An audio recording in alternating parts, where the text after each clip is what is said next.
टुनटुनी चिड़िया की शादी अभी नई नई बट्टू चिड़िया के साथ हुई थी। वह दोनों एक घर बनाकर रहते थे।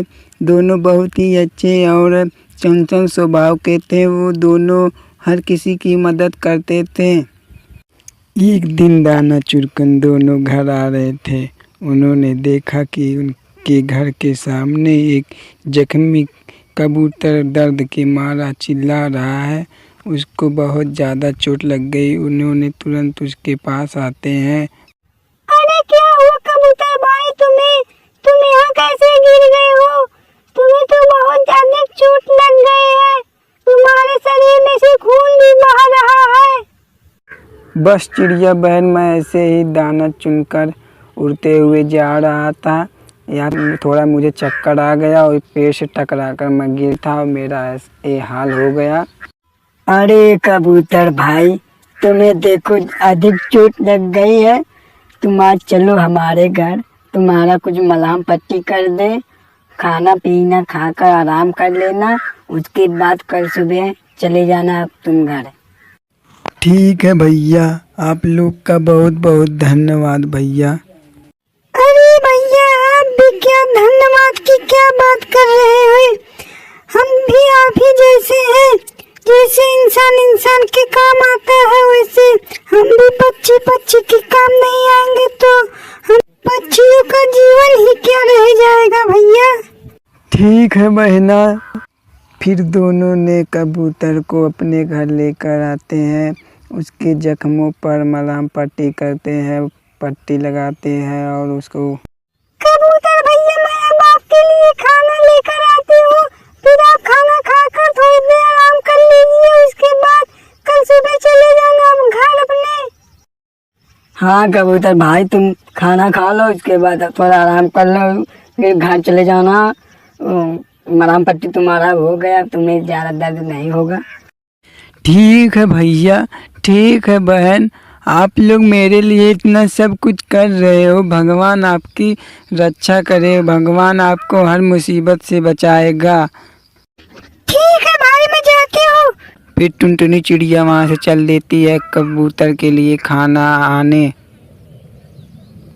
वह कबूतर के लिए ब्रेड पकौड़ा चाट लेकर आती है। लो भाई, खा लो, सांझ भी होने वाला है। उसके बाद खाकर तुम आज सो जाना मेरे घर, चले जाना फिर घर कल सुबह। ठीक है बहना, मैं खाता हूँ।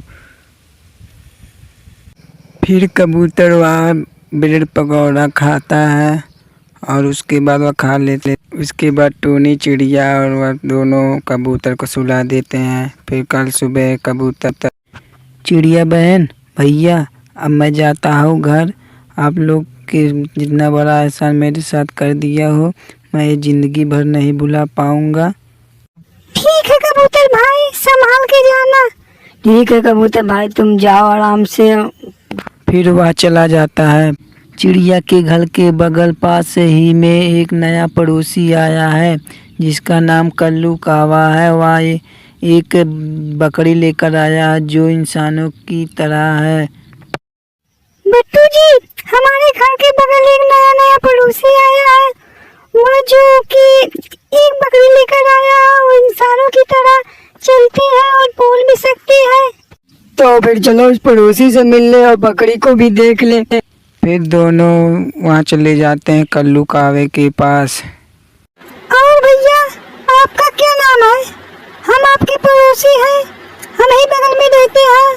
हम लोग आपको देखे तो हम लोग कहे चलो मिलाए। चिड़िया, मेरा नाम कल्लू है। मैं बहुत दूर से आया हूँ। आप बहुत दूर से आए भाई? अच्छा ये बताओ भाई, आप एक बकरी कहाँ से लाए हो? ऐसा बकरी तो मैं ज़िंदगी में पहली बार देख रहा हूँ। हाँ कल्लू भैया, आप ये बकरी कहाँ से लाए हो? इंसानों जैसे दिख रही है, एकदम इंसानों जैसी बोलती भी है लगता है मुझे। हाँ चिड़िया, ये इंसानों जैसी बोलती भी है और चलती भी है। ये मेरे दादा के परदादा के आगे की ज़माने की बकरी है। इसकी माँ बुढ़ी हो गई और मर गई थी, तो यही मेरे पास अभी बची है। पर मुझे लगता है अभी मेरे काम की नहीं है। सिर्फ मेरी दिन भर एक खाना ही खाती है, ना कि दूध देती है, ना कोई काम कर सकती है। भैया, ये तो देखने में बहुत अच्छी लग रही है और तंदुरुस्त भी है।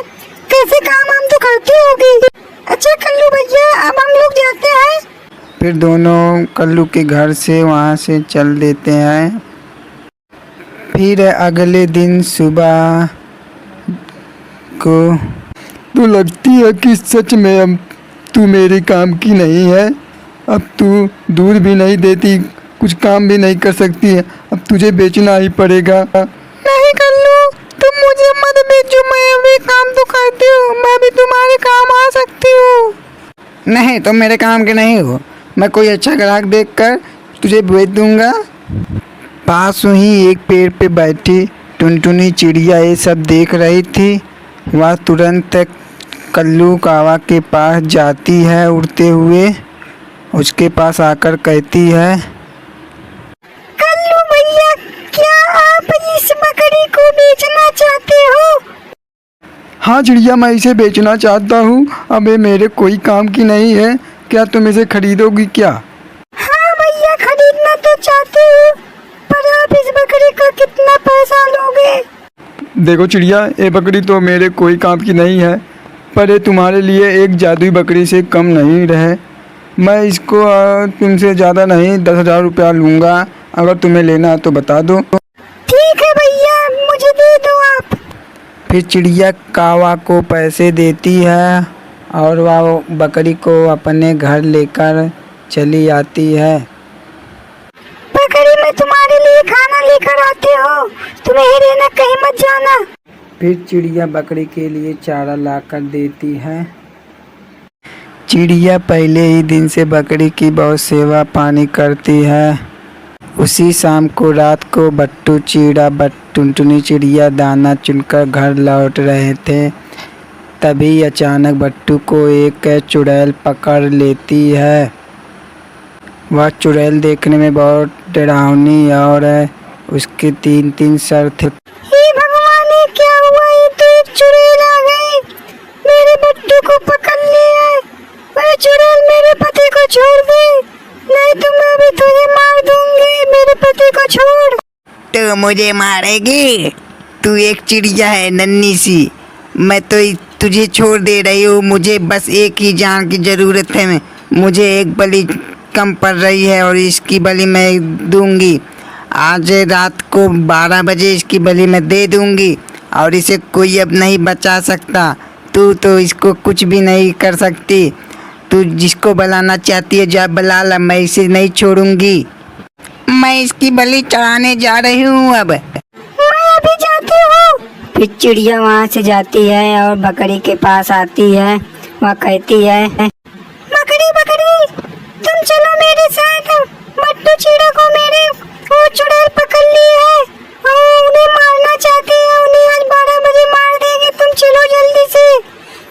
ठीक है, चिड़िया कहाँ है वो? मुझे लेकर चलो तुम आप जल्दी से। फिर चिड़िया वहाँ पर लेकर आती है बकरी को। ये बकरी मुझे मारेगी। इस बकरी को मैं अभी मार दूंगी। ए चुड़ैल, तू छोड़ दे मेरे इस माकली को, नहीं तो मैं अभी तुझे अपनी शक्तियों से मार दूंगी। मैं एक जादुई बकरी हूँ, मैं कहती हूँ छोड़ दे नहीं। फिर बकरी ने अपनी शक्तियों से चुड़ैल को मार गिराती है। वह वहीं मर जाती।